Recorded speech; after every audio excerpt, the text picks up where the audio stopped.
Hi, creative souls, word witches, writers. I'm so happy that you tuned in. In this video, I will be talking about how you can use the new moon in Virgo on September 2nd or 3rd, depending on where you are in the world, to benefit your writing practice, along with a couple of other important aspects that inform and influence this new moon. But first, if you took part in my recent Do Nothing challenge, we are working on a list of all the do nothing activities that those who took part in the challenge and sent to us. We're compiling those into a list that we will send to everyone who signed up for it. So you can be expecting that probably within the next week, if not before. And I will also make those available to the people who are in my Alchemy of Writing membership group. So if you are in that group and watching this video, you'll be getting those as well. If you aren't a member of Alchemy of Writing and you would like to, I will put a link in the description below so that you can learn more about it and register. If you sign up now before we increase the price, you will maintain that founding member price for the lifetime of your membership. And in addition to the weekly gatherings, the circles where we get together and write, and the live Q&A each month, you will also get the Alchemy of Writing course for free, which will normally be $188. The slides are finished. This is an update on the course. Slides are finished. I am rethinking and reworking some of the worksheets. Those are finished, but there are certain things I want to change and redo on a few of them. Then as soon as that's complete, I need to record it and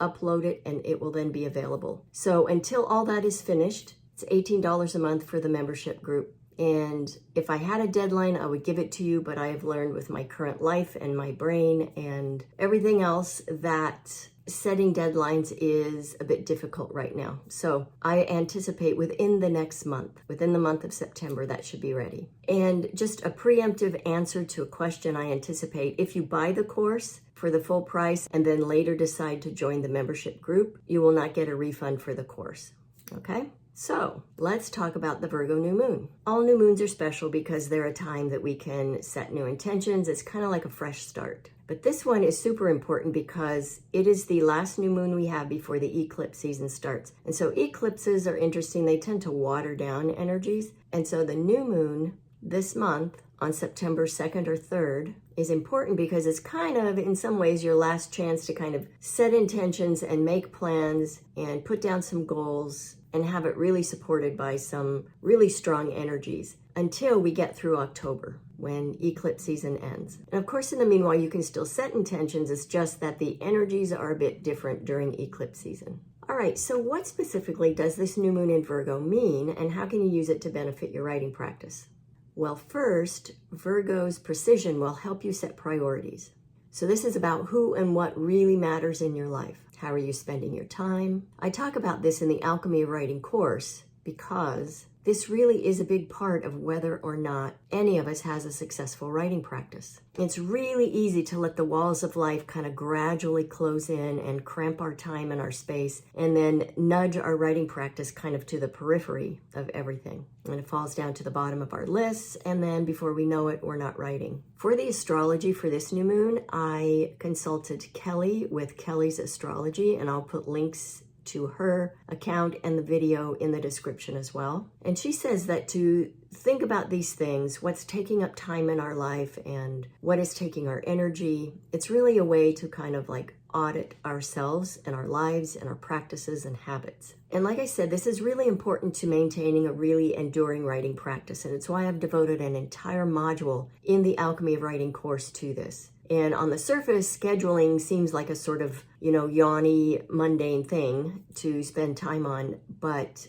I have learned from working with many, many people over the years that this really is the key to finding a way to shape your life around a writing practice. And I think if we approach it that way, the rest of our life still happens, but it really ensures that our writing practice doesn't get disregarded. And I like this tip she gives. She says to ask ourselves about all the different obligations and things that we're spending our time on. Will this thing matter in 5 years from now? If it won't, it's time to get rid of it, time to get it out of the way. So if you're working on a novel, then likely, yes, it will matter in 5 years. Because within that time, you will finish it, you will find an agent or a small press, it will get published, and it will be out in the world for people to read and enjoy. Or if you're working on a bunch of short stories, same thing. In 5 years, they could all be published out in the world for people to enjoy. But what if you have a friend who loves to call just to shoot the breeze, or complain about her job or her partner or her kids or her neighbor or mother-in-law? I used to have one of these, and so that's why I use it as an example. And it's a big old time suck. Are these conversations you're having going to matter in 5 years? Probably not. Now, that isn't to say that we shouldn't be there for our friends if they need us, but I'm talking about this habitual behavior that really gets us nowhere. It's just a waste of time.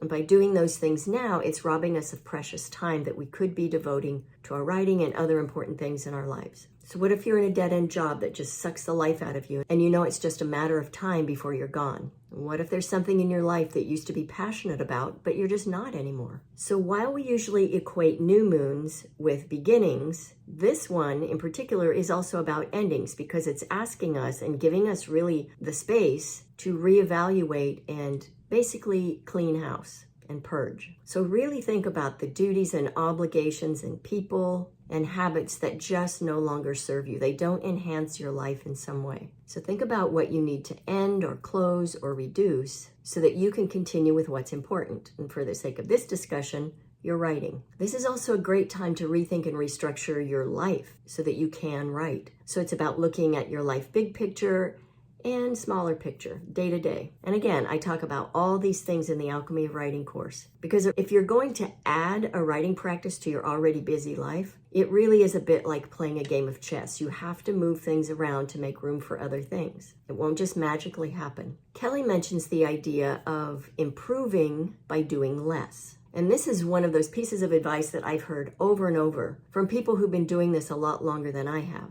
As an entrepreneur, to improve, to grow, we really need to do less. And it's a really tricky thing for me anyway, and I know for a lot of other people, to kind of get our brains around. And so for me, what that looks like right now in terms of my business is hiring help so that I don't need to continue to do the things that take up time and take me away from the things that are important to grow the business, which also includes my own writing. So what can you do less of so that you can do more writing? What distractions can you remove from your life? In addition to the new moon, another aspect that's really important is Mercury in Leo. Keep in mind that Mercury just went direct last week. So I'm recording this on September 1st so that I can get it posted in time. So just a few days ago, Mercury went direct. So we're still in that station period where things still feel a little slow and sluggish, but they're about to take off. And not just because Mercury's going direct, but because it's in Leo. So when we think about the fact that Mercury is of the mind, it's about communication and thinking and thought, and it's in a fire sign, this could translate to sudden and rapid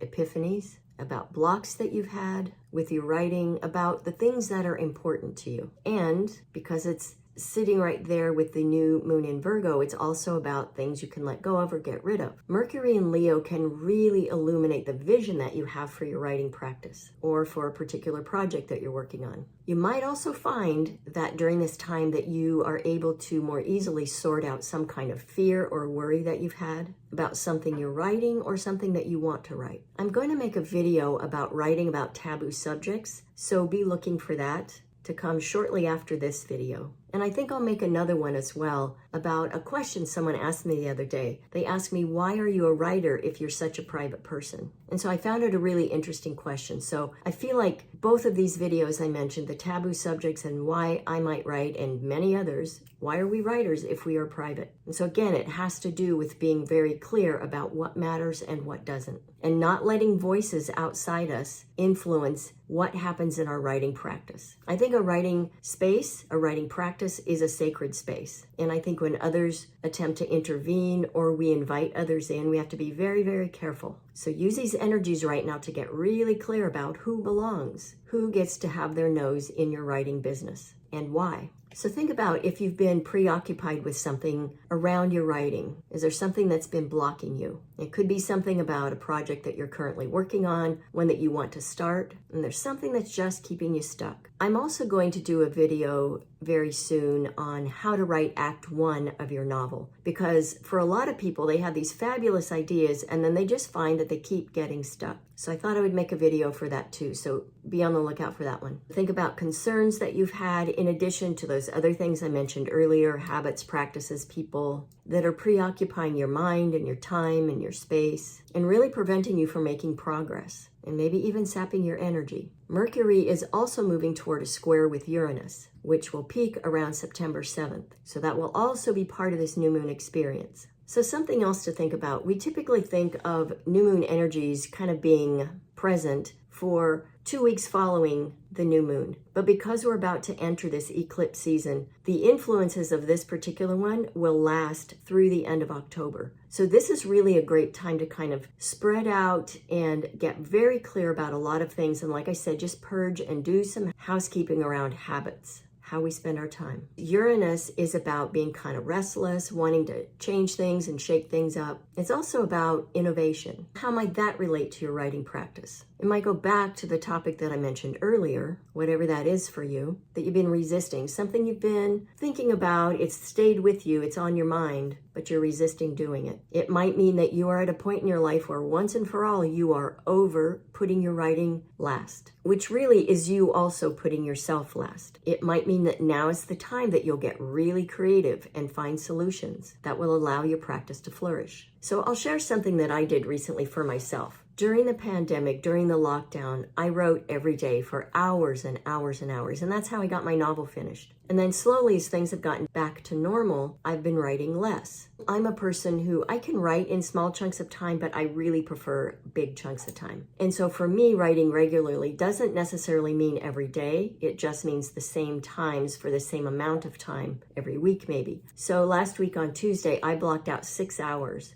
And I was in heaven, absolute heaven. I wrote for the full 6 hours. I worked on 3 different short stories and it was amazing. And when I'm able to do that, it really leaves me feeling like I have some agency in my life. And when I don't honor my impulse to write, it's easy to think that, oh, it's okay. I have these other important things to do. But I know that slowly over time, and I've talked about this in other videos, my mood starts to take a dive. I get a little bit more negative about life. I get a little sad, sometimes very sad, depending on how long I go. And so I think for so many of us who have this impulse to write, it is absolutely essential. It's like the air that we breathe. We have to do it. Okay, so back to Uranus. Uranus is also about unexpected developments, which could be upsetting or uplifting, right? Depending on what they are. So I'd say, with regard to this, unexpected developments, I would recommend really being open to those in your writing life and your writing practice and whatever projects you're working on. It's so easy for us to get blinders on when we have an idea about where we want something to go, how we want it to look. But if you remember this quote that I've mentioned many times in other videos by Virginia Woolf, she said, "I assure you, all of my novels were first rate before they were written." And so taking the vision that's up here and making it match on the page feels and perhaps is virtually impossible. Because once we take the vision and start getting it on the page, it shifts and changes and takes on a life of its own and becomes its own thing. I always equate writing and like writing a novel, for example, to raising kids. We have a vision for what we want for our kids, if we have them, but we can't direct every damn thing they do. In fact, we don't want to because we want them to be able to grow up and be their own people. And deep down, I think we really want this for our characters as well. So all that is to say, really do your best to be open during this time to unexpected developments in your writing. Okay, so this last aspect to consider and be aware of is going to last for quite a while, until mid-April, sort of. So I'll explain. I'm talking about Mars moving into Cancer on September 4th, and this also happens under the influence of the new moon. So if you know anything about astrology, know that Mars is fiery. Mars is masculine. Mars was the god of war. So it's about taking action, getting shit done. And it's not comfortable in the sign of Cancer, which is about being more quiet and nurturing and home-based. It's sensitive and compassionate and really in a lot of ways seeks to self-protect because of that shell. And I know what I'm talking about because I'm a Cancer. It's very emotional and loving. So when these two are together like this, what does that mean in general and for your writing practice? One thing that we can expect is to experience a lot of fluctuations. So maybe big bursts of energy followed by periods where we just really need to step back and chill and relax. And I think a good metaphor to keep in mind here, I always like to use the ocean as a metaphor for the writing practice because of that ebb and flow that we see, which is caused by the moon, right? right? The ruler of Cancer. But even with the ocean, it's not a constant, consistent ebb and flow, right? There are periods where the waves come more often. It's still ebbing and flowing, but there are waves closer together and more often. And then there are periods where the waves just kind of recede and everything gets still. So that's the kind of energy that we're going to be dealing with this Mars in Cancer. So this happens, like I said, on September 4th, and I think it goes through the end of October, and then for 2 months, November and December, Mars is going to retrograde back into Leo for a while, and then starting with the new year, beginning of January, goes back into Cancer where it stays until mid-April. So it's a long stretch of time. So it'll be a really great time to really develop our faith in ourselves and our writing, and trust, just trusting that the process is going to get it where it needs to go. So just out in your life, you might find that there are things that get you fired up and angry, only to be followed, like I said earlier, from these periods of exhaustion and lethargy and introspection. So I would say plan ahead now, and actually some of the things in the list I'll be sending those of you who did the Do Nothing Challenge and who are in Alchemy of Writing, certain things from that list will likely come in handy during this time to help us kind of stay centered and grounded and at peace, right? And when those fired up periods come, I say pour as much as you possibly can into your writing, and maybe even use your writing practice when you get fired up to kind of just keep that moving through you. And it's just about getting words on the page, not perfect words, not perfect sentences, just getting things on the page. This can also mean surges of motivation, which is great, right? When we're working on something and we're just so invested and we want to keep working on it and everything else feels like an intrusion. That's how I feel since I spent 6 hours writing last week. So whatever it is you're feeling, take it to your practice and work it out there and let it inform and feed your practice. And then when those low energy periods show up, just let them be. Be kind to yourself, rest, nap, all those things I love to do. You can also use those down periods, those rest periods, to edit, to reread, and just rethink your work instead of always feeling like you have to constantly be plowing ahead. And it's really a good idea to be mindful during times like this, because we really want to think about what we want to leave in the world when we're faced with these kinds of fluctuating energies and where we might get fired up and angry. And what do we want to do with that? So I find that funneling it onto the page is far better than spewing it out into the world. Which is not to say that we should not confront someone if they need to be confronted. Doesn't mean that we don't need to continue to set boundaries with people, practice self-respect, but it just means that we ought to be more mindful about how we react in a moment and really think about things before we take those steps to take care of ourselves. And writing can help us do that. So one thing Kelly recommends is to check your birth chart and see where Cancer is in your chart. And that can help you understand where you might be feeling more triggery, more sensitive. So for example, for me, like I said, my sun is in Cancer. So it's all about safety and security, and it all revolves around home, which is interesting because just before watching Kelly's video, I signed up for a series of classes through Nadia Shah's Synchronicity University. And I think it's 5 different astrologers and mystics will talk about using astrology and other types of divination all around things that center on the home. So I'll be set, I think. I feel like that was some kind of divine intervention, kind of directing me over to those. And the cool thing about that is I equate my home space very closely with my writing practice. So I'm excited to see what I might learn from these series of classes and how that can help me create an even better practice than the one I already have. So the takeaway from this is that you might find yourself going back to the past, thinking about things that have happened so that you can process residual remnants of emotion, which could also, in your writing, translate to reviewing your writing, rereading passages or entire pieces, and see where you can locate the emotion and what kind of emotion is in it. Where does it show up and how? And then think, do I need to change this somehow? All right, so that's it for the new moon in Virgo with Mercury in Leo and Mars in Cancer. It's really an impactful time, and I'm excited to see how it impacts my writing practice and yours too. So let me know what you're working on, if you make changes to your practice that help you. I'd really love to know. So let me know in the comments, all right? As always, sending you mad writing mojo. Happy writing.